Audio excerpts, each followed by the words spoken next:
Hey everybody, welcome back. Tim here, of course, Gamma Vidi. Another exciting installment of this video series. A little bit different today. I have installed a roof-mounted solar panel on two of my trucks. A little bit different from rack-mounted or hood-mounted solar. I want to show you why I did it, how it's working, and a little bit more about solar in general. So it's going to be fun. Let's get into it.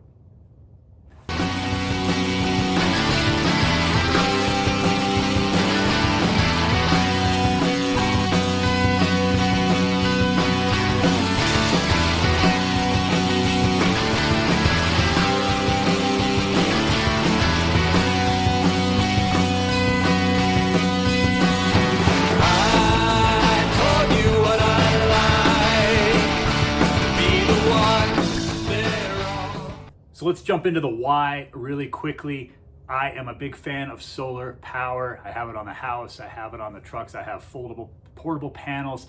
It's a great way to just kind of augment your usage when you're out there and make sure that you always have a battery that's gonna do what it is supposed to do. But I didn't love having a panel on top of the roof rack. I didn't like giving up that space. Sometimes I wanted to put like a ski box up there and there wasn't any space for it, or just throw a big tent up there or whatever. It became a little bit of a barrier. Also, I didn't want a hood mount panel, not on my rigs. It's just a little too more, look at me at the mall. I'm an overlander guy. I don't know. Of course, my rigs are already built up. Maybe that's not a good point, but I just didn't like the appearance thing. So I'm sorry, a little vanity there, but I wanted a little more stealth approach. So I thought, well, let's see what it looks like when I mount the panel to the roof of the vehicle. And then I'll put the roof rack right back on top of it, and then no one will even know I have solar. So that's what I did and why. And here's what that looks like, just to give you the basics. The kits come with this vinyl decal, which is essentially a really huge sticker that you stick onto the roof, clean the roof, stick that sticker on. And then this is a flexible solar panel from Lens Solar. We're a dealer of theirs. Pretty cool products. And this is attached with some of that double-sided 3M tape. And I also ran a bead of that Dynaflex, same stuff we use for the roof rack towers when we're sealing that. I ran a whole bead all the way around. What I didn't want was to get any water underneath it, and I wanted to be able to remove this easily. So the idea is if I ever change direction here, I just have to cut this silicone around, peel off the panel, and then I'll just peel this vinyl sticker off of here, and it's as if this was never here. But for now, it is, and it's hooked up and working underneath a roof rack. So on the Tundra here, now we never had a panel before, but now it does. Same roof mounted under the rack there, nice and tucked in. And then of course inside, a foldable panel. There's our wires. And then I literally just doubled up pair of pigtails so that I could run a flexible panel and augment what's up on the roof if ever needed. And then just a test up front here. We haven't started this truck in a while, but here's our second battery, 13.5. So here's a great baseline panel, 100-watt panel, unobstructed, sitting in the sun. And of course the sun's up there, not exactly the right angle. Looking at my goal zero, and we're measuring that input at 55 watts. So yeah, 55% of the panel, that's expected. So I unhooked that flexible panel and now installed a original rigid panel, also 100 watts. Same angle to the sun, completely unobstructed, and running into our Goal Zero unit, and I'm measuring 60 watts. So from 55 to 60, that's exactly as I expected it, because the flexible panels, just, they're just not quite as good as the rigid ones, but they have some other benefits. But there you go. There's a nice baseline, unobstructed by anything. Sorry about that. There you go.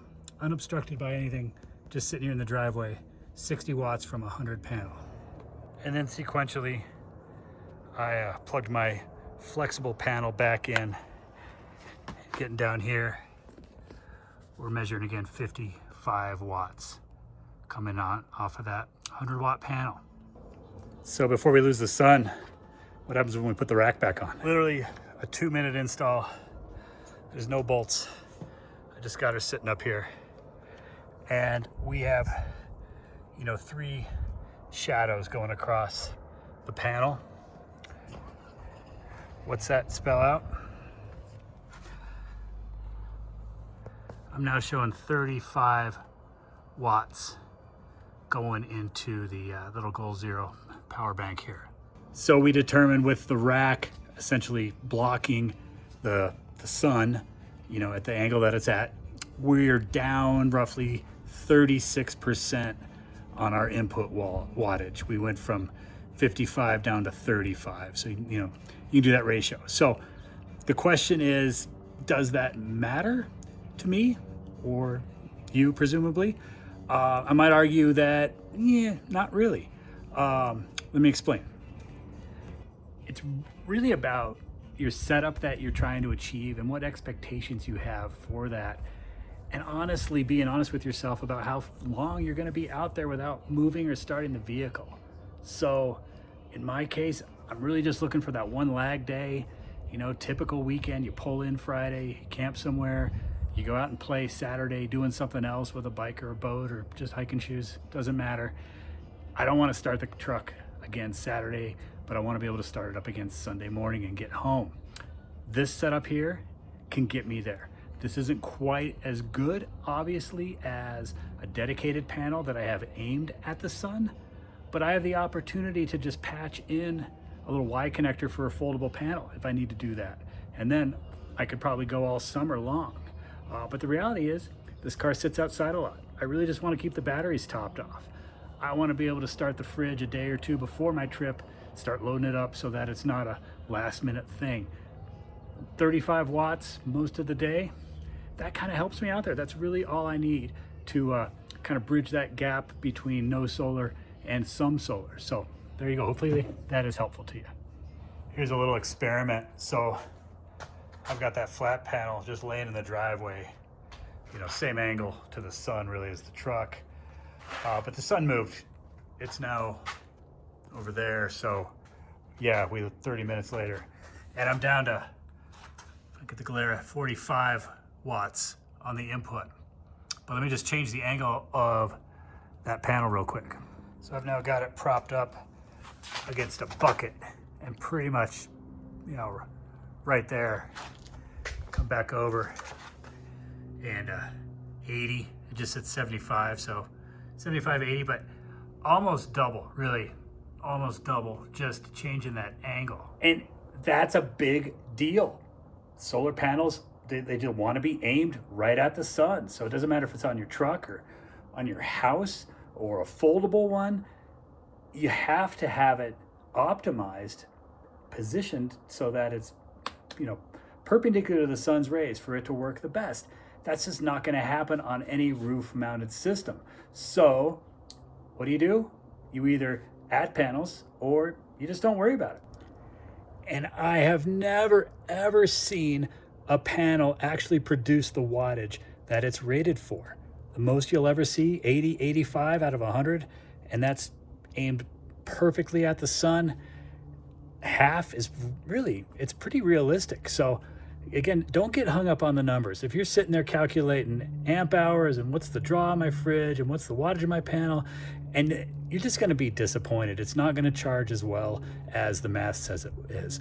What really matters is, can you sit here in the sun, have a fridge on, have that thing say 12.9, you know the truck's going to start, everything's cool. That's what we're after here with solar in the rig.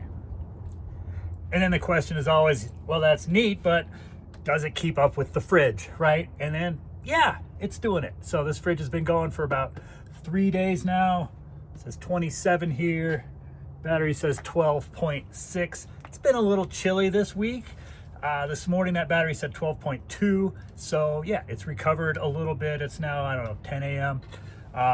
It's probably gonna be like that all day long. So right now in the spring, you know, it's March, it's working just fine. Probably works better for you because you don't have the world's most hungry refrigerator going on here. So yeah, here we go. Hopping into the truck first thing in the morning. Let's check this out. Here's our voltage right here. 13.9. I don't know if you can see it on the video, but yeah, that battery's ready to go. Of course, it's going to start up. All nice and happy. And that is the benefit we're going for here, excuse me. We're not transporting vital organs. We're not preparing for an apocalypse. We're not trying to boondock for weeks on end. We want to walk out in the morning and have those batteries topped up and ready for the day. I get that with the roof mounted solar panel. It's working for that purpose. Yeah, little limitation on keeping a fridge running, perhaps not quite as good as if it was taking up other room, like on the hood or on top of the roof rack. But you know, as I said, I didn't like that. I didn't want to go for that appearance. I wanted to be a little more stealth with the solar, and that's what I've got. So totally worth a little bit of a compromise in wattage performance. My use case is it's working just as well as the other way, you know, at least meeting my expectations. So hopefully that is useful. And I think with that, we could probably wrap this up. I think you've seen enough. So roof mounted flexible solar. It's a very stealth approach. You can't see it. You still retain full use of your roof rack, which is super cool. You give up a little bit of performance. What we say, 36% loss. So factor that into your game plan there. But for the most part, it's going to keep your batteries topped off while your truck is parked. It's going to probably keep your fridge running while your truck is parked, as long as it's not super hot out. You can always augment it with another foldable solar panel if you need to. And of course, once you're driving the truck or it's dark, you know, solar goes out the window anyway. You have other things to do. So I think it's a cool option to have. I wanted to try it, so I've tried it twice, and just wanted to share that with you today and show you my experience. So happy to get you one of these kits if you want. Let me know. Of course, let me know your questions. Tell me what else you want to see. See you in the next one.